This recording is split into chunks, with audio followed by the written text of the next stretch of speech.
Smart Business. Oke, ketemu lagi bersama saya Daryl Adam dalam podcast Smart Business. Ngomongin masalah bisnis, ngomongin masalah modal itu erat kaitannya ya. Tapi ada juga banyak orang yang mengatakan, kok belum mulai bisnis? Belum lah, belum ketemu modelnya kayak apa, itu wajar. Kok belum mulai bisnis? Belum lah, belum ada modalnya, itu juga wajar. Kok belum mulai bisnis? Belum ada rezekinya. Nah, kita akan bahas tentang konsep rezeki dalam bisnis. Karena biasanya pemahaman orang tentang rezeki itu hanya seputar material. Wah, dapat uang nih, proyekan lancar, cair, itu rezeki. Ternyata tidak seperti itu. Makanya kita akan coba ajak Anda untuk paham tentang konsep bisnis dan juga rezeki bersama dengan Mr. Logika, ada Pak Tri. Selamat sore Pak Tri. Selamat sore, terima kasih. Alhamdulillah. Ajarin dong tentang konsep bisnis dan rezeki. Oke, kita sharing-sharing lah ya. Barangkali saat ini saya yang ngomong, mungkin suatu ketika saya yang belajar dari abang. Amin. Gitu. Jadi kalau tergantung pemahaman dari rezeki itu sendiri sih. Jadi kalau kita ngomong tentang bisnis, ngomong tentang modal yang dimaksud tuh apa gitu. Jadi kalau bahasanya bisa nggak bisnis tanpa modal? Menurut saya nggak bisa. Tanpa modal nggak bisa, harus ada modal. Tapi kalau modal yang dimaksud adalah uang, bisa nggak bisnis tanpa uang? Bisa gitu. Tapi kan ada modal yang lain. Jadi kalau kita ngomong secara keseluruhan bisnis, kalau dikatakan bisnis tanpa modal bisa nggak? Kalau pemaknaan modal itu uang, bisa saja. Tapi kalau modal itu yang lain, ya kalau tanpa semuanya ya nggak bisa juga. Ilmu nggak punya, relasi nggak punya, ini nggak punya, ini nggak punya. Terus mau bisnis nyebur. Istilahnya yang ada nggak, kita nggak bisa ngapa-ngapain. Jadi kalau modal yang dimaksud itu adalah sebuah potensi yang kita bisa gerakkan, minimalis uang atau nggak punya uang itu masih bisa.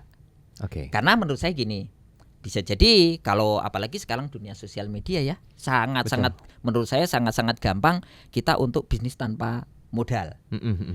Kita nggak usah punya bisnis, handphone pasti punya. Itu prinsipnya.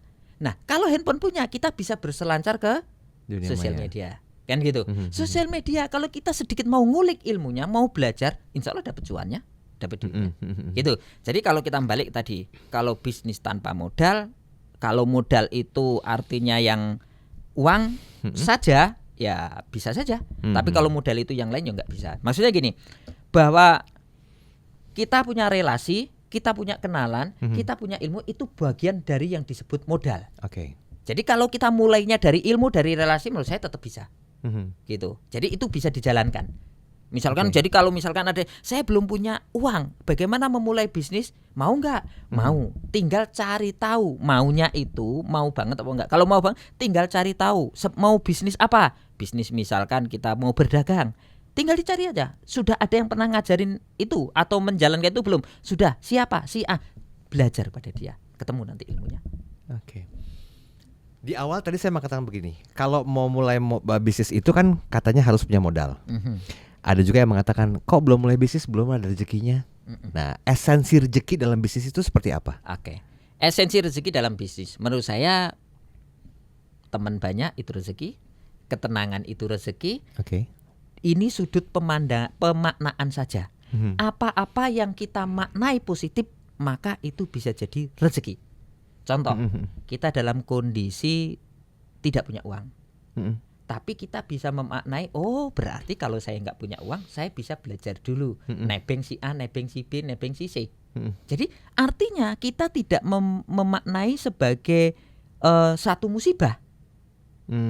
Tapi itu kita bisa maknai sebagai rezeki. Kenapa? Kalau kita belajar si A, si B, si D, artinya kita dapat rezeki ilmu. Kalau kita konversi ilmu itu, insya Allah nilai rupiahnya juga gede. Gitu. Jadi maksudnya bahwa rezeki itu sendiri tidak tergantung pemaknaannya. Bahwa kita dalam kondisi tidak baik, kalau kita bisa memaknai itu positif, itu juga bisa berarti rezeki. Contoh, kita sedikit masuk dalam, kita baru mulai awal bisnis ya tadi. Kita masuk sedikit ke dalam, masuk dalam bisnis. Saat kita bisnis kita baik-baik saja, lancar, maju, rezeki kita adalah uang. Saat bisnis kita stuck atau bahkan menurun, rezeki kita adalah ilmu. Karena saat kondisi bisnis kita itu menurun atau dalam tantangan, disitulah kita berpikir, Disitulah otak kita itu memikirkan A, B, C, D, sehingga ketemu coba ini nggak bisa, coba ini gini, coba 1, 2, 3. Ini kan ilmu semua.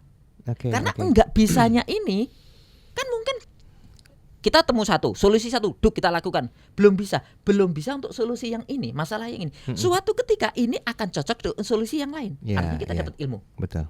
Mentok. Coba lagi ini. Coba lagi. Jadi ketika bisnis itu turun atau kurang baik, maka rezeki kita adalah rezeki ilmu. Nah, kalau bisnis kita maju, rezekinya duit. Jadi kalau kita bisa maknai semuanya, kalau kita masuk dalam bisnis, insya Allah untungnya untung, ruginya pun tetap untung. Gitu. Karena ilmunya kan banyak. Gitu. Kurang lebihnya seperti itu. Sekarang gini, kita coba ambil posisi bahwa pebisnis ini jalannya bagus, profitnya oke, cuannya juga oke gitu ya. Itu kita pahami dulu. Bahwa cerita kedua adalah konsep rezeki itu kan sudah diatur. Ada yang nggak usah minta, rezekinya datang. Nah, ini akan berbanding dengan sebuah strategi yang dibuat oleh para pemilik perusahaan. Kalau memang rezeki udah diatur, otomatis kan kita tinggal nunggu aja nih. Terus kenapa kok para pemilik bisnis perlu ngatur strategi? Nah, begini, kalau gini, hidup itu pilihan. Kalau kita diam saja, artinya gini, hidup itu pilihan dan setiap pilihan kita harus tahu konsekuensinya. Karena apapun yang terjadi di dunia sini ada sunatullah yang mengatur. Artinya kita melakukan A, kita maka dapatkan B. Dapat gitu. Nah, termasuk kenapa kok perusahaan perlu mengatur strateginya, harus mengatur ini, mengatur itu. Karena memang ikhtiar itu kewajiban kita. Nah, Allah memberikan sesuatu, rezeki tadi, kita libatkan Allah ya. Allah itu ya tergantung usaha kita. Sehingga kenapa kok kita perlu ngatur? Oh, ini posisi ini posisi ini perlu keahliannya kalau ini. Karena apa? Dari ikhtiar itulah Allah menurunkan. Kenyataan kita bisa buktikan mereka yang tidak kerja apapun tentu berbeda rezekinya dengan mereka yang mengadakan usaha. Walaupun ada. Ya, kalau ada pasti ada. Tapi Allah mengizinkan kita sejumlah berapa itu boleh. Tinggal kita lakukan ikhtiarnya saja. Gitu loh. Makanya kenapa kok perlu sebuah perusahaan atau bisnis itu strategi A, B, C, D? Karena ada sesuatu yang pengen dia capai, yang secara prediksi dia, kalau saya melakukan ini maka hasilnya ini, melakukan ini hasilnya ini. Itu yang Allah berikan nalar kepada kita untuk membuat strategi karena kita punya tujuan. Itu. Walaupun kalau kita nggak melakukan itu, saya yakin kok rezekinya ada, tapi jumlahnya berbeda. Gitu. Jadi sebetulnya ada batas ya, Pak Tri, antara ikhtiar dan ambisi. Yes. Apa batasannya? Menurut saya ambisi itu kadang-kadang kita lupa akan siapa kita lupa tahu diri, lupa tahu batas. Itu ambisi. Tapi kalau sebuah cita-cita atau namanya tujuan, itu memang kita ngukur. Oh, kita potensinya ini, yang kita bisa lakukan ini, kurang lebih hasilnya ini. Itu terukur. Itu sehingga mendapatkan sesuatu. Tapi kalau ambisi, mohon maaf, kita lupa tahu batas. Oh, ketika ini sebuah aset kita masuk ke dalam bisnis, oh ternyata di rumah itu ada keluarga yang terciderai. Artinya kita lupa tentang tahu batas. Sehingga ambisi lebih tinggi itu membuat kita, mohon maaf, kadang-kadang kita melangkah tanpa perhitungan, tanpa ilmu, sehingga ya menurut saya itu nggak baik untuk bisnis, untuk masa depan kita. Karena kita tidak hidup sendiri. Ada keluarga, ada teman, ada keluarga, ada lingkungan, segala macam. Gitu. Dalam bisnis kan tim juga banyak. Ada istilahnya itu manpower atau people-nya ya. Tapi bagi seorang pemilik bisnis kan juga harus mampu menurunkan ilmu yang Pak Tri pahami ini. Bagaimana menurunkan konsep ilmu rezeki ini kepada tim agar mereka nggak patah semangat gitu loh.